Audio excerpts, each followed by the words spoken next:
Hello everyone, good morning. Welcome to our YouTube channel. आइए देखते हैं आज की प्रमुख समसामयिक घटनाओं में सबसे पहली जो न्यूज है वो हमारे सामने केंद्र सरकार ने राष्ट्रीय अनुसंधान फाउंडेशन की स्थापना का प्रस्ताव रखा है। इस प्रस्ताव में देखा जाए तो शिक्षा मंत्री जो हमारे हैं श्री धर्मेंद्र प्रधान जी ने उन्होंने ये घोषणा की है। आप देखिए नीचे आप, ये एक न्यूज़पेपर की कटिंग है जिसमें नेशनल रिसर्च फाउंडेशन की बात की जा रही है। आइए देखते हैं डिटेल में क्या क्या हो रहा है इसके बजट के हिसाब से, या फिर राष्ट्रीय अनुसंधान फाउंडेशन है क्या। देखिए इसमें 5 साल की अवधि के लिए यह घोषणा की गई है कि 5 साल की अवधि में एनआरएफ की कुल जो प्रस्तावित परिव्यय राशि होगी वो 50,000 करोड़ रुपए की राशि होगी। उसी के साथ में आइए देख लेते हैं राष्ट्रीय अनुसंधान फाउंडेशन ये क्या चीज है। ये राष्ट्रीय अनुसंधान फाउंडेशन जिसमें कि उद्योग, शिक्षा, अनुसंधान और उसी के साथ में विकास, इन चारों को एक साथ कनेक्ट किया जाएगा। उद्योग, शिक्षा, अनुसंधान और विकास को, इन चारों को एक साथ कनेक्ट किया जाएगा। एनआरएफ की स्थापना के जो प्राथमिक उद्देश्य हैं उनमें से इन सभी संस्थान यानी कि कॉलेज, विश्वविद्यालय जो हैं, इसमें अनुसंधान क्षमताओं को और परिणामों की सुविधा और वृद्धि के लिए ये वर्तमान में अनुसंधान क्षमता विकसित करने की प्लानिंग है। इसी के लिए ये राष्ट्रीय अनुसंधान फाउंडेशन को लाया जा रहा है। ये किसके द्वारा लाया जा रहा है? शिक्षा मंत्रालय के द्वारा, जो इस समय धर्मेंद्र प्रधान जी इसके केंद्रीय मंत्री हैं शिक्षा मंत्रालय के। इसी के साथ में देखिए इसमें मानव संसाधन और विकास मंत्रालय के रूप में अभी तक जाना जाता था, लेकिन यह मंत्रालय राष्ट्रीय शिक्षा नीति के देशव्यापी कार्यान्वयन के लिए भी जिम्मेदार है। चलिए अब देखते हैं अपनी अगली न्यूज को। जापान की जो 13 वर्षीय एक लड़की है, 13 वर्षीय स्केटर निशिया इसका नाम है, ये सबसे कम उम्र की स्वर्ण पदक विजेता है। ठीक है, यहां पे देखिए ये जापान की लड़की है। इसी के साथ में इसने स्केटर निशिया ने जिसको हराया है वो भी ब्राजील की सबसे कम उम्र की विजेता है। ये तो स्वर्ण पदक हो गई स्केटर निशिया जो जापान की है, और जिसको हराया है उसको वो भी जो है वो रजत पदक विजेता है। आइए देखते हैं डिटेल में। ये है जो नीचे फिगर देख पा रहे हैं, वही लड़की है स्केटर निशिया जापान की। देखते हैं इसमें क्या है। निशिया ने 26 जुलाई को महिलाओं की स्पर्धा में स्वर्ण पदक जीता है।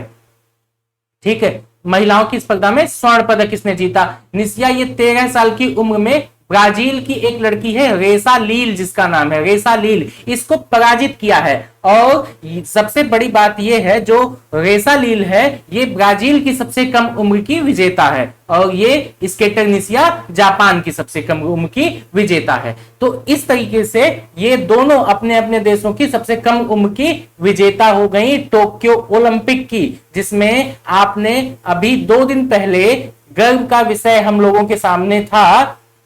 2 दिन क्या कंटिन्यू है अभी, जिसमें जो है एक चानू ने जीता रजत पदक, उसी के साथ में एक गोल्ड भी हमारे पास में आ गया है। तो इस तरीके से दिन प्रतिदिन हमारे पास में भी पदक आते जा रहे हैं। सबसे गौरव का विषय है ये हमारे लिए। इसी में देखिए सबसे कम उम्र का स्वर्ण पदक विजेता अभी तक कौन था? वो थी मार्जोरी गेस्ट्रिंग। ये ओलंपिक के सबसे कम उम्र की स्वर्ण पदक विजेता है।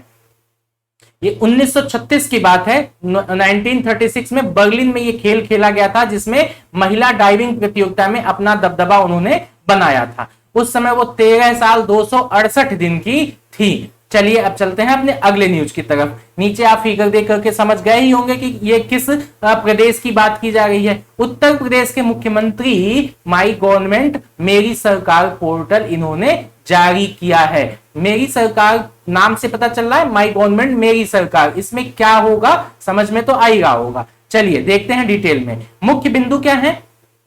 सबसे पहली चीज कि राज्य के लोग सरकार को विभिन्न प्रकार के अपने फीडबैक दे सकते हैं इस पोर्टल के माध्यम से, और उसी के साथ में सरकार जो योजनाएं जारी करती है उसको भी इस ऐप पर डाला जाएगा, जिससे जनता के बीच में जागरूकता फैलेगी और उसी के योजनाओं के प्रसार प्रचार प्रसार के साथ में नागरिकों की राय जानने में भी उनको आसानी होगी। इस तरीके से जनता और सरकार के बीच में इंटरकनेक्शन अच्छा हो जाएगा, ये उम्मीद की जा रही है। निष्कर्ष अब देखते हैं, यह पोर्टल राज्य के लिए फायदेमंद होगा। स्वाभाविक सी बात है कि राज्य के जितने लोग हैं उनके लिए फायदेमंद होगा, क्योंकि वे अपने सुझाव, विचार और प्रतिक्रिया उस पे रख सकेंगे अपने पोर्टल पर, माई गवर्नमेंट मेरी सरकार पोर्टल पर।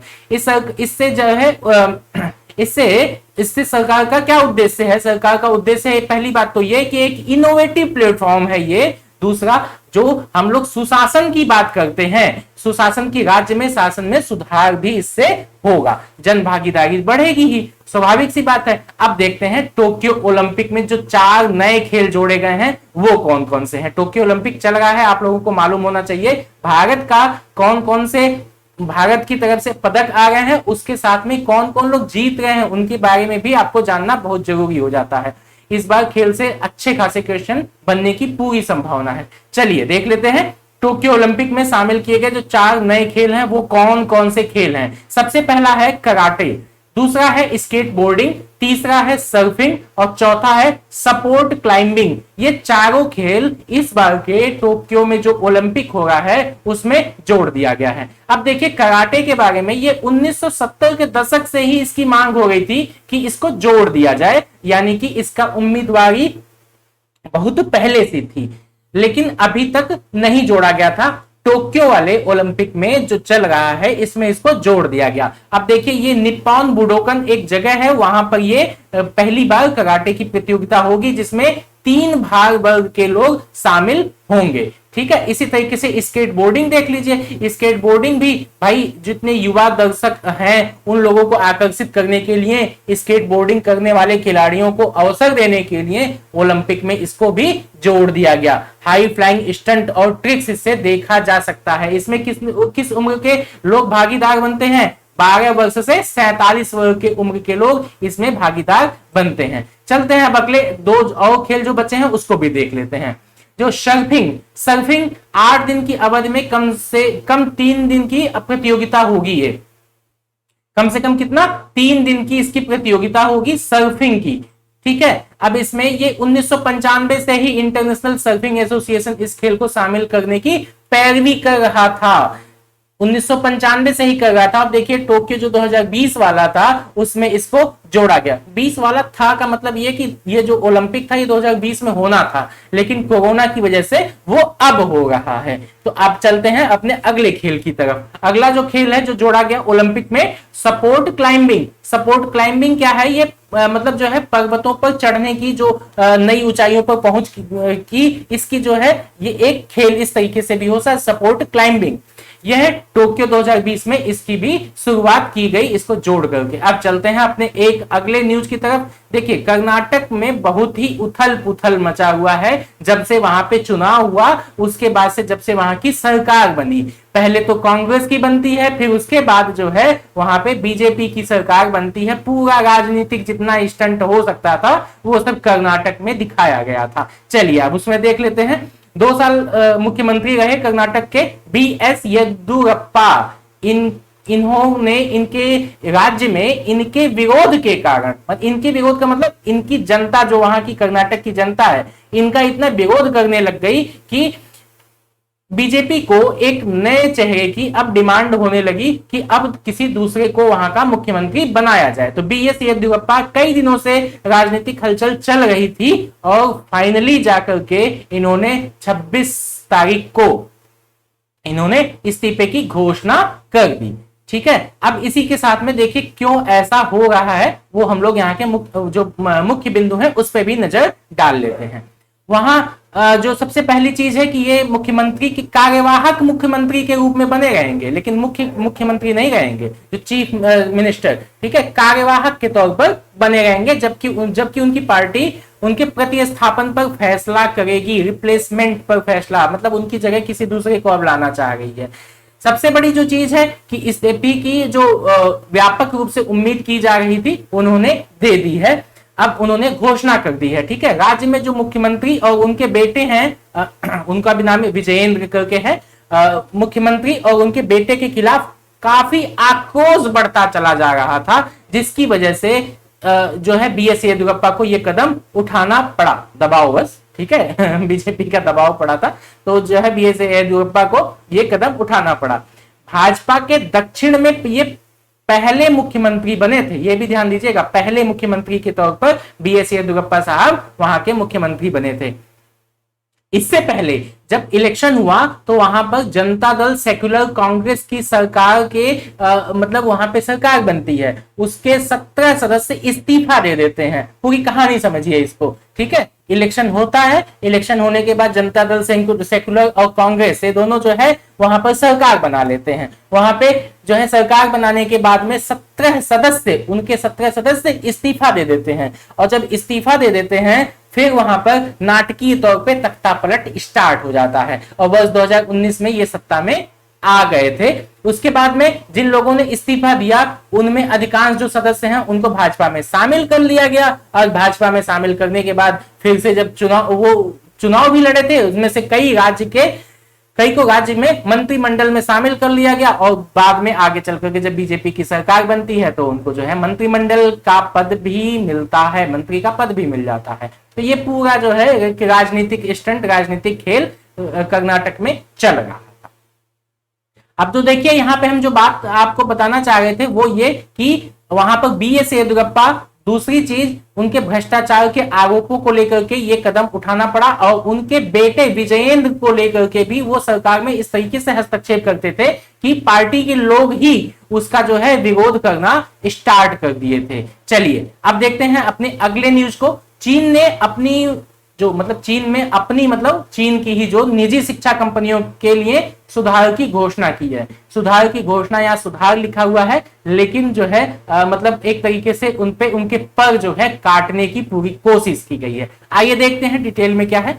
सबसे पहली चीज कि जब ये कोरोना आया तो उस समय स्कूलों का सबसे ज्यादा आतंक भी देखने को मिल गया था, क्योंकि स्कूलों में पढ़ाई तो होने आई थी और बच्चों की फीस तो बढ़िया से ठीक ठाक ली जा गई थी, वसूली जा गई थी, एक तरीके से कहें ली नहीं जा रही थी, वसूली जा गई थी। अब देखिए इसमें क्या होता है कि चीन ने नए नियमों की घोषणा की, जिसमें क्या है, परिवारों पर वित्तीय दबाव को कम करने के लिए मुख्य स्कूल विषयों को स्कूल सब्जेक्ट्स में लाभ शिक्षण, प्रॉफिट ट्यूटरिंग पर रोक लगा दी गई है। अब देखिए इसमें क्या होता है कि जितने भी प्राइवेट फॉर्म अगर एजुकेशन प्रोवाइड करवाती हैं तो वो कहीं ना कहीं वो जन कल्याण की भावना से नहीं करवाती हैं। वो प्राइवेट जो फॉर्म है और बड़ी बड़ी कंपनियों के तहत अपना कहीं ना कहीं सबसे पहले ये कि कंपनी को फायदा पहुंचना चाहिए, जनता तो बात की बात है, जनता तो उसमें नाम ही नहीं होता, बस उसको ये है कि मोर प्रॉफिट मोर गेन, इस वाले नीति के तहत वो काम करती हैं। तो इसीलिए चीन ने ये कदम उठाया और निजी शैक्षणिक फर्में जो हैं उनके बड़े पैमाने पर इससे प्रभावित होंगी, और बाद में शैक्षिक कंपनियों के शेयर में बिकवाली भी शुरू हो गई है। बिकवाली शुरू होने का मतलब ये है कि जो भी बड़ी बड़ी कंपनियां अपना शेयर मतलब यूज करती थी, शेयर उनके शेयरों में गिरावट हमको दर्ज देखने को दर्ज की गई है, गिरावट दर्ज की गई है। अब आइए देखते हैं इसके कुछ मुख्य बिंदु हैं वो क्या क्या हैं उसके बारे में।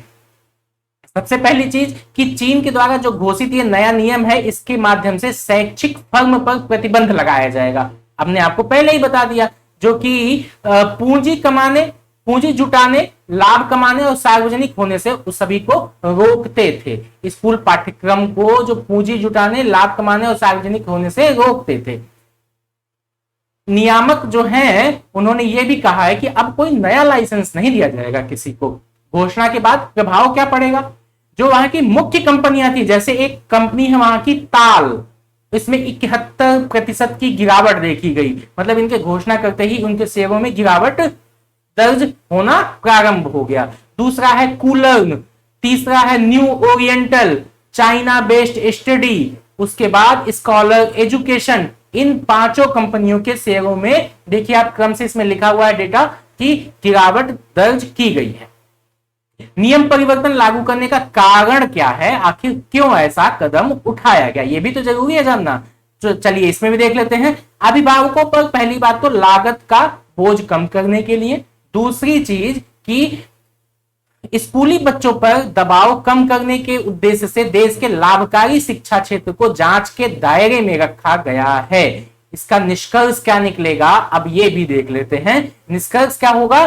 पहली चीज कि मई के महीने में चीनी सरकार ने घोषणा कर दी थी कि वह पिछली 2 बच्चों वाली नीति को हटा करके अब क्या ला रही है, 3 बच्चे पैदा करने की अनुमति। देखिए एकदम विपरीत हो रहा है।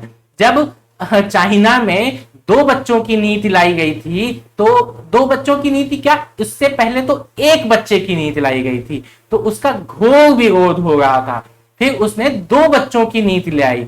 फिर चलो ये हुआ कि चलो 1 बच्चे से उसने 2 बच्चे की अनुमति दे दी, ठीक है। हाँ, अब वहां पर 3 बच्चे की नीति लाई जा रही है। और आपको यह भी मालूम होगा कि वैश्विक स्तर पर जनसंख्या मामले में चाइना सबसे नंबर 1 पर है, जहां पर चाइना की जनसंख्या सबसे ज्यादा है। अब देखिए भारत में स्थिति अब अपोजिट होती जा रही है। मतलब जब वहां पर 1 बच्चे 2 बच्चे की नीति लाई जा रही थी और यहां पे खुल्लम खुल्ला छूट चल रही थी कि भैया कर लो जितना करना है तुमको, चाहे जितने बच्चे पैदा करो, ठीक है। अब वहां पर 2 बच्चों से 3 बच्चों की नीति पे आ गए। अब भारत में धीरे धीरे कई राज्यों में इसका मतलब समर्थन होने लगा कि नहीं, 2 बच्चे की नीति आनी चाहिए। अभी आपने हाल ही में देखा होगा यूपी में कितना बवाल कटा पड़ा है। चलिए अब देखते हैं इसको डिटेल में। 3 बच्चे की अनुमति, पैदा करने की अनुमति देगी, इसका मतलब चीनी सरकार का। इसे ध्यान में रखते हुए देश के नियमों में कुछ बदलाव किए जा रहे हैं। अब देखिए एक दीदी ग्लोबल, ये मतलब दीदी ग्लोबल एक कंपनी है ना। दीदी का ऐसा ग्लोबल ऐसा ना वैश्वीकरण नहीं होगा, तो दीदी ग्लोबल और एंट ग्रुप कंपनी, ये 2 कंपनियां जैसी देश की ये शक्तिशाली टेक फर्म है, इन पर लगाम लगाने के लिए, इनको रोकने के लिए सरकार ने ये कदम उठाया है और वैश्विक निवेशकों के पलायन के लिए बाध्य कर दिया कि भैया यहाँ पे तुम्हारी दाल गलने वाली नहीं है चाइना में, अब यहां से जाओ कहीं और देखो ये सब काम धंधा, ठीक है। चलिए चलते हैं अपने अगले न्यूज की तरफ। इसरो का मर्केंडाइजर प्रोग्राम, हालांकि ये मर्चेंडाइजर लिखा है तो मर्केंडाइजर कहते हैं उसको, उच्चारण उसका मर्केंडाइजर होता है। इसरो का जो मर्केंडाइजर प्रोग्राम ये 8 कंपनियों के साथ शुरू कर दिया गया है। अब देखिए मर्केंडाइजर प्रोग्राम ये है क्या चीज, आइए देख लेते हैं डिटेल में। इसमें क्या हो रहा है कि अभी तक इसरो ऐसा कदम नहीं उठाई थी, लेकिन ये पहली बार ऐसा हो रहा है कि इसरो ने मर्केंडाइजर कंपनियों के साथ में ये टाई अप किया है। वो कितनी कंपनियां, 8 कंपनियां, ये ध्यान दीजिएगा 8 कंपनियां। अब क्या होगा कि इसके माध्यम से जो विभिन्न प्रकार के जो अंतरिक्ष मिशन हैं, उनके कार्य और संगठनों से जुड़े जितने भी प्रोडक्ट हैं, उनका लोगो जो है, इन सब को अब मार्केटाइजेशन किया जाएगा। किस तरीके से, टी शर्ट पे उसका लोगो छाप दिया जाएगा, स्केल मॉडल एक बनाया जाएगा, स्पेस थीम वाले जो शैक्षिक खेल हैं, मग मतलब वही जो कॉफी पीते हैं ना, तो मग उस पे आप देखे होंगे उस पे एक लोगो लगा होता है, तो वहीं पे इसरो अगर लगा होगा तो कितना गर्व का विषय होगा, है ना। तो उसी के साथ में विज्ञान के खिलौने आदि उत्पाद उपलब्ध करवाए जाएंगे। मान लीजिए कोई पेन है हमारे पास हाथ में है, अब उस पेन को अब उस पे इसरो लिखा हो तो कितना अच्छा लगेगा, मुझे भी लगेगा एक गौरव का विषय, गर्व का विषय, इसरो का पेन हम लिए बैठे हुए हैं, है ना। तो इससे क्या है कि लोगों को जागरूकता भी बढ़ेगी कि इसरो है क्या। बहुत से लोग तो जानते भी नहीं है कि इसरो है क्या। दूसरी चीज कि इसरो के बारे में जानने में लोगों की जागरूकता बढ़ेगी और लोग जो है अपनी देशभक्ति और उसके साथ में जो अपने देश के प्रति लगाव है वो भी बढ़ने की पूरी चांसेस है, होता ही है, बढ़ता ही है। अब ये फैसला क्यों लिया जाएगा, ये भी हम लोग अगला पॉइंट ये देख लेते हैं। इससे अंतरिक्ष विज्ञान और प्रौद्योगिकी के क्षेत्र में बच्चों, छात्रों और देश की जनता के बीच में जागरूकता पैदा होगी। ये हमने आपको पहले बता ही दिया है। यह संगठन की उपलब्धियों को भी बढ़ा सकता है। अब इसके साथ देखिए कुछ और पॉइंट्स। इस कार्यक्रम के लिए कितनी कंपनियों ने पंजीकरण कराया, 8 कंपनियों ने पंजीकरण कराया है। देखिए कुछ कंपनियां जो मुख्य कंपनियां हैं उनके नाम देख लेते हैं। इसका नाम है 1947 IND, मतलब इंडिया, ठीक है, 1947 इंडिया, बेंगलुरु की ये कंपनी है। इंडिक इंस्पिरेशन पुणे की ये कंपनी है। अंकुर हॉबी सेंटर ये अहमदाबाद की कंपनियां हैं। मतलब ये 3 कंपनियां जो मुख्य हैं उनका नाम हमने इस तरीके से, टोटल 8 कंपनियां हैं, यहां पे ध्यान दीजिएगा, टोटल 8 कंपनियां हैं, ठीक है। ये कार्यक्रम कार्य कैसे करेगा ये भी तो जानना जरूरी है कि भैया ये खाली बस इतना इतना होगा, यही जानना जरूरी है। चलिए देख लेते हैं इसको भी। इस कार्यक्रम के तहत इसरो जो है सामान्य व्यवस्था के लिए चित्र मतलब वही फिगर, जैसे हमने आपको बताया लोगो है ना, उसके जो है जितने भी थीम्स हैं, चित्र हैं, मतलब ये सब फिगर जो भी चीजें हैं, अन्य डिजाइन ये सब जो है उन कंपनियों के साथ साझा करेगी और वो कंपनियां उस कैटलॉग के माध्यम से जो भी उसको मिलेगा वो विभिन्न जो उपकरण हैं, पेन हो गया, कॉपी हो गई, टी शर्ट हो गया है ना, हैट हो गई, कैप हो गई, मतलब जितने भी प्रोडक्ट हो सकते हैं वो सब उसको उसको मार्केट में लेके आएंगे। इन सामानों की कीमतें उचित होंगी क्यों? क्योंकि इसरो जो है इसका कोई ब्रांड वैल्यू नहीं वसूल रहा है, इसीलिए इसकी कीमत बहुत ही उचित होगी। अब देखते हैं अपना अगला पॉइंट। बांग्लादेश लॉन्च करने जा रहा है फेसबुक का विकल्प जोगाजोग। ये बहुत बड़ी न्यूज है, जैसा कि आप लोग देख रहे होंगे कि फेसबुक और के साथ में व्हाट्सएप पर काफी प्रतिबंध लगाए जाने की कयास से ट्विटर भी है उसमें शामिल। तो फेसबुक, व्हाट्सएप, ट्विटर, इन सभी जितनी सोशल मीडिया हैं इस पे काफी जो है प्रश्न चिन्ह खड़े हो गए हैं, काफी कुछ जो है विवादों को लेकर के। अब देखिए बांग्लादेश ऐसा पहला होगा है जो कि फेसबुक का विकल्प लाने जा रहा है, जोगाजोग जिसका नाम है। उसी तरीके से अलापोन ये व्हाट्सएप का विकल्प भी ला रहा है। आप ये नीचे फिगर देख पा रहे हैं, ये है बांग्लादेश का फिगर। आप इसको इंडिया का मत समझ लीजिएगा, ठीक है। इंडिया इसके चारों ओर है, ये घिरा हुआ है और यहीं पर ये बांग्लादेश का पूरा फिगर है, ठीक है। तो बांग्लादेश का ये फिगर है। इसी के साथ चलते हैं, अब इसके कुछ बिंदुओं को देख लेते हैं, मुख्य बिंदुओं को। मुख्य बिंदुओं में क्या है, सबसे पहले देखिए कि राज्य सूचना मतलब बांग्लादेश के राज्य सूचना और संचार प्रौद्योगिकी के जो मंत्री हैं जुनैद अहमद पालाक, ठीक है, इन्होंने 24 जुलाई को यह घोषणा कर दी।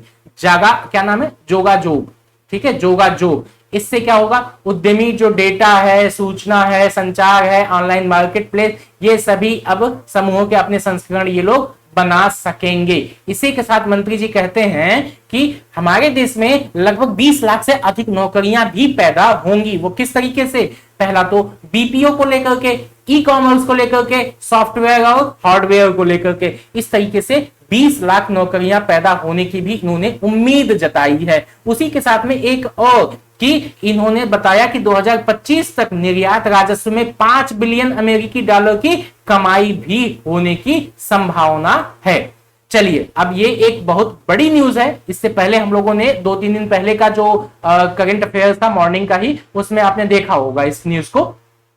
आइए कुछ और भी देखते हैं, इसी में कुछ और भी पॉइंट्स जोड़ते हैं, वो कौन कौन से हैं। तेलंगाना का एक रुद्रेश्वर मंदिर है, इसी को रामप्पा मंदिर भी कहते हैं, ठीक है, रामप्पा मंदिर, रुद्रेश्वर मंदिर या रामप्पा मंदिर। ये भारत का 39वां नंबर का विश्व धरोहर स्थल बनने जा रहा है। इसमें क्या होगा, ये तेलंगाना में है, सबसे पहली चीज कि कहां पर, तेलंगाना में। दूसरी चीज कि तेलंगाना में किस जिले में, मुलुगु जिला है, मुलुगु, ठीक है, मुलुगु जिला में ही है। दूसरी अगला पॉइंट देखिए, इसमें मुलुगु के बाद में पालमपेट में स्थित है। तो यहां से एक क्वेश्चन ये तैयार हो गया आपका कि रुद्रेश्वर मंदिर ये कहां पर है, ये तेलंगाना में है, मुलुगु जिले में स्थित है। ये यूनेस्को की विश्व विरासत सूची में इसको शामिल कर लिया गया है। उसी के साथ में 44वां जो सत्र था यूनेस्को की विश्व धरोहर समिति का, 44वें सत्र में यह निर्णय लिया गया है। रुद्रेश्वर मंदिर को ही रामप्पा मंदिर भी कहते हैं, हमने आपको पहले ही बता दिया है। विश्व धरोहर स्थल जो टैग है 2019 के लिए भी इसको प्रस्तावित किया गया था। चलिए आइए कुछ और भी विशेषता इस मंदिर के बारे में देख लेते हैं। 1213 ईस्वी में यह मंदिर बना है। किसके द्वारा बनवाया गया था, काकतीय साम्राज्य के द्वारा बनाया गया था। वहां के एक राजा थे, राजा गणपति देव का सेनापति था रेचागला रुद्र, इसी ने बनवाया था, रेचागला रुद्र ने। देखिए यहां पे ध्यान दीजिएगा, पहली चीज तो ये कि 12वीं शताब्दी की बात हो रही है, 1213 ईस्वी में ये मंदिर बन रहा है, काकतीय साम्राज्य में ये मंदिर बन रहा है, इसी के साम्राज्य में, काकतीय साम्राज्य में मंदिर बन रहा है। दूसरी चीज कि गणपति देव वहां के राजा थे और उनका सेनापति था रेचागला रुद्र, इसी ने इस मंदिर की स्थापना करवाई थी। अब देखिए रामप्पा नाम क्यों पड़ता है, रामप्पा नाम जो है ये वहां का जो मंदिर बनाने वाला था उसका नाम था रामप्पा, मूर्तिकार जिसको कहते हैं, मूर्तिकार क्या नाम था उसका, रामप्पा। इसने 40 वर्ष तक इस मंदिर को बनवाया था, 40 वर्ष तक। इसी के नाम के आधार पर इसका नाम, मंदिर का नाम रामप्पा मंदिर भी है। रामलिंगेश्वर स्वामी जो है इस मंदिर के पीठासीन है, मतलब यहाँ जो मूर्ति लगी हुई है वो रामलिंगेश्वर स्वामी उनका नाम है।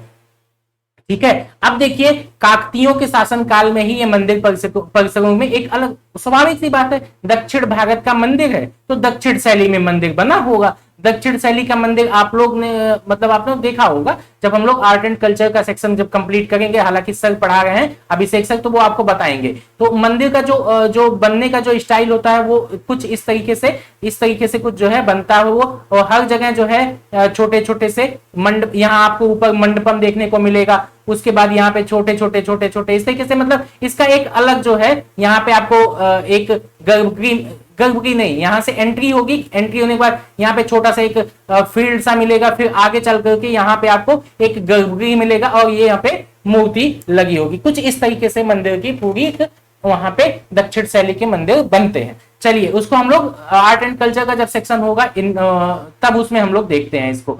चलिए आगे देखते हैं कुछ और पॉइंट्स इसमें।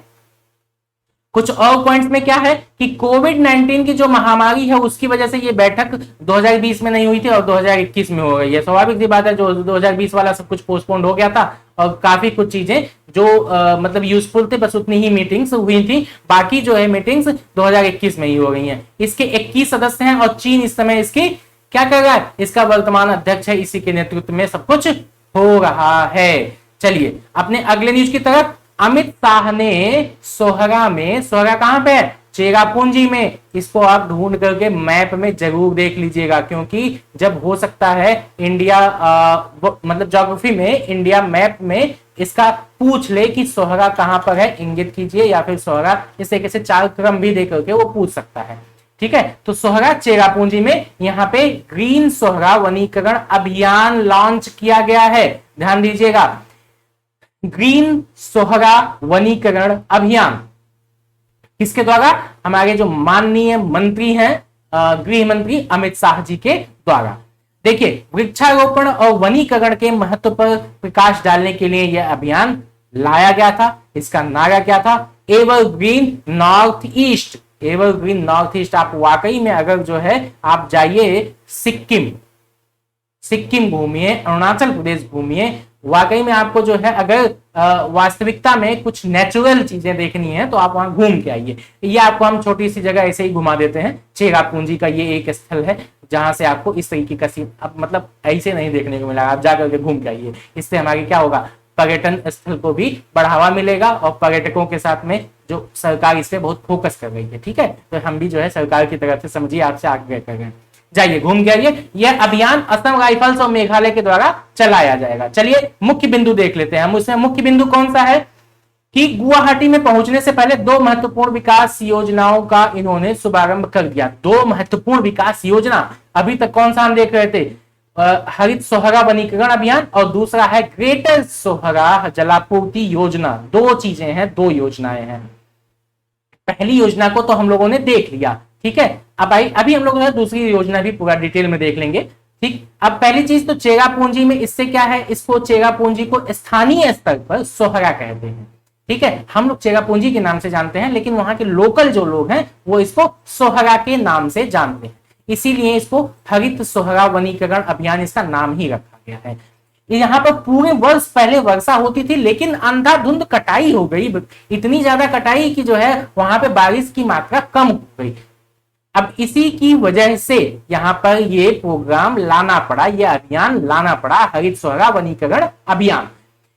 इसी के साथ में जो ग्रेटर सोहरा जलापूर्ति योजना है, इसका भी उद्घाटन अमित शाह जी ने किया है। अब आइए उसको भी देख लेते हैं, लेकिन उससे पहले कुछ और भी डिटेल्स, जैसे ग्रीन सोहरा जो वनीकरण अभियान है, ये असम राइफल्स चेरापूंजी के पूरे इलाके को वो गोद लेगी।